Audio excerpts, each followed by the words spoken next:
Hey everybody, welcome back. It's Jennifer J. We are in episode 103, and today we've got just a little hodgepodge of different things we're going to talk about, but we'll see how far we get. So if you are new to the channel, welcome, and you probably want to go up to the top toolbar if you're on your smartphone. I'm not sure if you're on, well, if you're on your computer too, I think it's across the top, and go to videos. And you can get the whole list of videos and start back at number 1 so that you can catch up and hear the whole story about how God moved me 1,200 miles from Kansas City to Arizona. It was not on my radar and not something I wanted to do for sure. But when God tells you to do something, you do it. So at least I do, and I think you should. How's that? But today we are into, so that started, this whole thing started in September of 2021. Today we are up to March of 2023, so we're almost caught up to real time. And I wanted to just talk to you a little bit about some of the stuff. So I know that I had mentioned that I wasn't listening to as many sermons. You know, I had moved and got a job at Target and was doing all these, you know, that was a second job. So I was doing all these other things and was really busy. Also trying to get out and start exploring Arizona and seeing some sights, taking some hikes and things like that. And so I wasn't listening to 4 and 5 sermons a day like I had been in the beginning when I was feeling so intimately close to God during that time. So during the month of March, I had really been feeling like that I needed to do that again. I needed to get closer to God. I needed to get dug into a deeper Bible study. The one I was doing, it was pretty simple. It got deep sometimes in the study, but it wasn't a difficult one. It wasn't a daily one. It was more of a weekly one, and it didn't take long to do the homework. So I wasn't really digging in like I had been. And I was missing it, and I was missing that closeness that I had with God, and I realized I had just let busyness get in the way. And some of the busyness was good stuff. It was prayer ministry, and it was outreach classes, and it was east-west homework, and like it was a lot of good ministry stuff, but it wasn't what I needed. It wasn't prayer and Bible study and communion with my Lord and Savior. So that's what I was lacking. And not that those things weren't happening, they just weren't happening on the same scale that they had been happening, and I was missing it. So during the month of March, and I'm not going to go over every single day, but during that month, I did have a daily devotional that started in the morning. I think I've told you guys I was doing the 40-day Devo before Easter with the women's prayer group at church. So I was doing that every day, and that was really super good. And then getting into the Bible in the evenings. And so I also was in a class, and Elder Penn, that's why I'm stuck on this page, because Elder Penn had said some things in one of the classes that just really got me. So I'm trying to find it. You can only go so far, and then God will stop you. He will only let you go the required way. So I know you know the verse, or maybe I've heard the verse, maybe you don't know it, where we make our plans, but God directs our steps. So He's only going to let you go the wrong way a certain amount of time, and He's going to direct you back. He's going to get you back going the way He wants you to go. And I think that's what He's doing for me. So as I kind of got away from being so close and communing with Him constantly, now I talk to Him constantly, but I'm not listening. That's the part that's missing. So as I realized that, I thought, yeah, He's directed me back. I need to get back to my first love, right? So God speaks inwardly and will confirm things that you hear. So, and then she said out of Hebrews 3:15, obey. Once God speaks, you have to take action.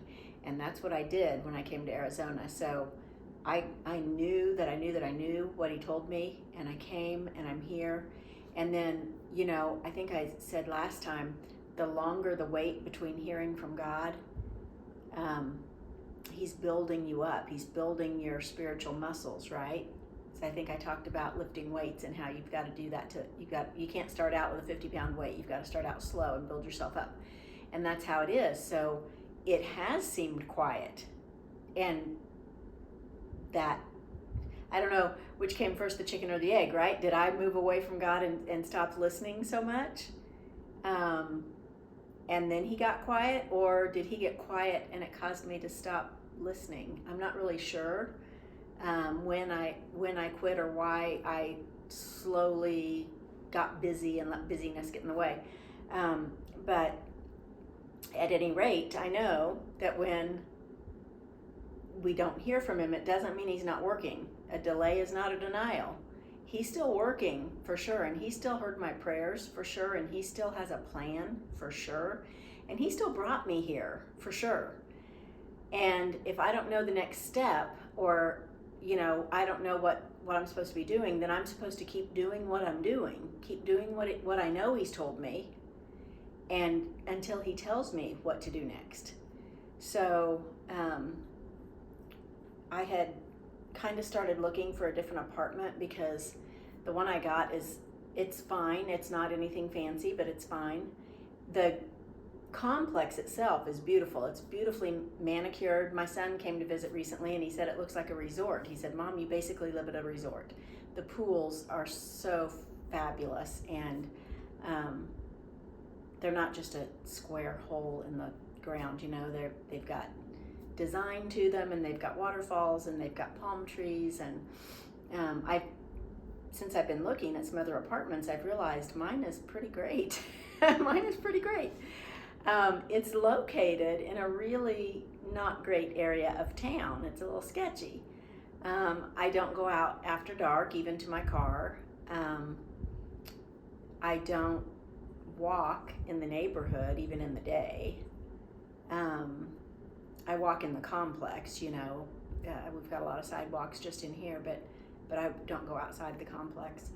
And so I thought, well, it's pretty expensive, and Arizona is just pretty expensive. And I thought, well, maybe I should just go look at some other apartments, because I should get in a better area where I feel a little safer. Now, I got this one for a couple of reasons. One, I was new to this area and I didn't know where I needed to be. But I knew that I wanted to be close to church, because I wanted to be able to go to church every time I could go to church, not just Sunday morning, right? Every time there's a class or a prayer meeting or whatever, I wanted to be able to go. So then I looked online at some places that I thought, online, everything looks beautiful. That I thought they were in my price range. They were basically the same price that I was paying for my mortgage in Kansas. So I thought, okay, we'll start there. I wouldn't even go into those places. They were really not great places. I drove on past when Siri would say to turn, and one I did pull in and went in the parking lot. I did not get out of the car, go in the building. I did a big U-turn and just went right back out.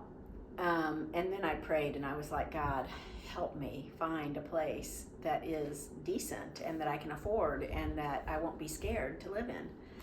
And so I had passed one on my way in my tour that day of going to the ones that I had on my list. I had passed one that I thought looked okay. So I asked him to please help me find my way back to that one. And so I drove back and kind of retraced my steps, and I found it.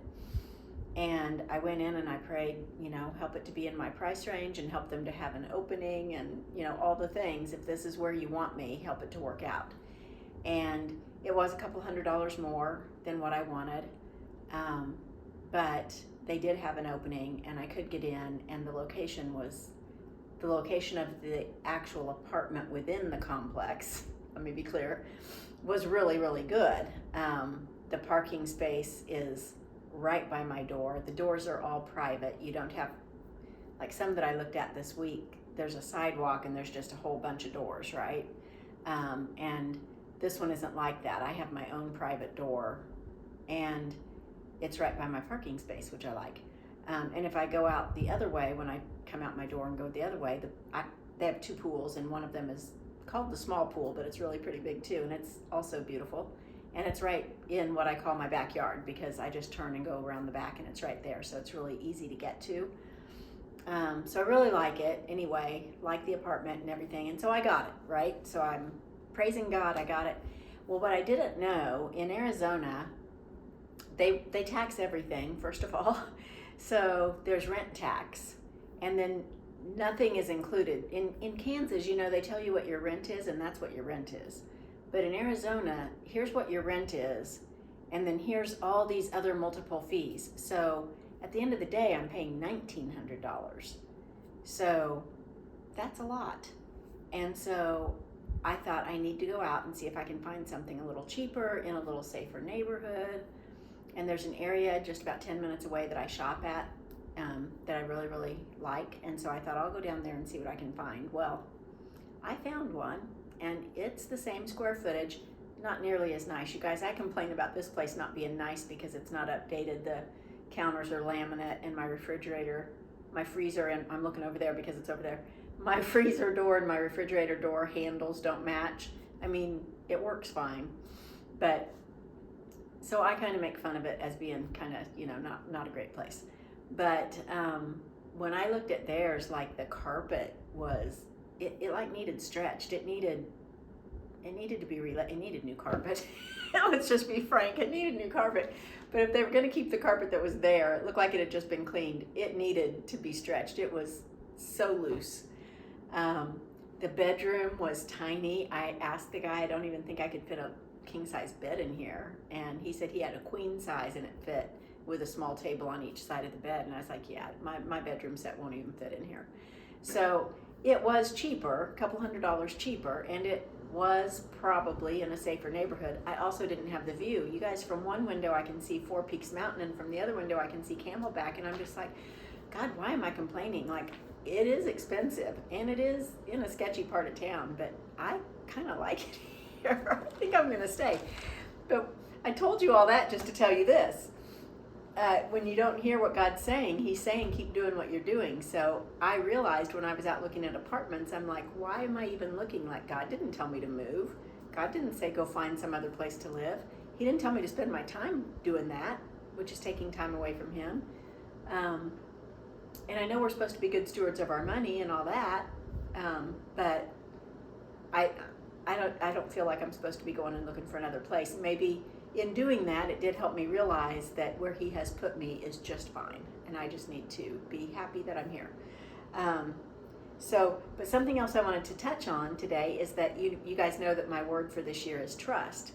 And throughout March, as I was going through this and trying to decide what I was going to talk about today, I circled all the times that the word trust came up. And every day, you guys, every day for the month of March, in something that I studied, the word trust came up. And so that just made me feel good. In this particular day, this was on March 16th, and they said, press forward, keep moving, trust God. And those are all my words. So move was my word in 21, forward was my word in 22, and trust is my word for 23. So since this whole thing started with moving to Arizona, those are all my words. So that really felt good. It said, the closer in relation we are with God, the louder his voice will be. So when I hear God telling me to draw near to him again, I feel like he does have something to say to me, but he needs me to do my part. He's not just gonna, here it is, Jennifer. Well, he did with the move sign, didn't he? But I feel I've grown, and I feel like he needs me to do my part. So I think that we all need to. So I am spending more time with him, and I hope that you guys are too. And he will speak, and he will draw near to you. And I think or trust again. I'm not going to go any further today because I didn't set my timer, and I don't know how long it's been, and I've just kind of been rattling to you guys. But as I trust him and stay doing what I'm doing, because the wait is long and it's hard and it's easy to get distracted, but I'm going to keep doing what I'm doing, and I'm going to stay in this apartment, and I'm going to listen to more sermons and do some more Bible studies and write down what he's telling me. And I think that if you guys will do that as well, you will have some great and wonderful blessings coming your way that will just knock your socks off. And I can't wait to hear about them. All right, we'll talk to you next time. This is Jennifer J. signing out.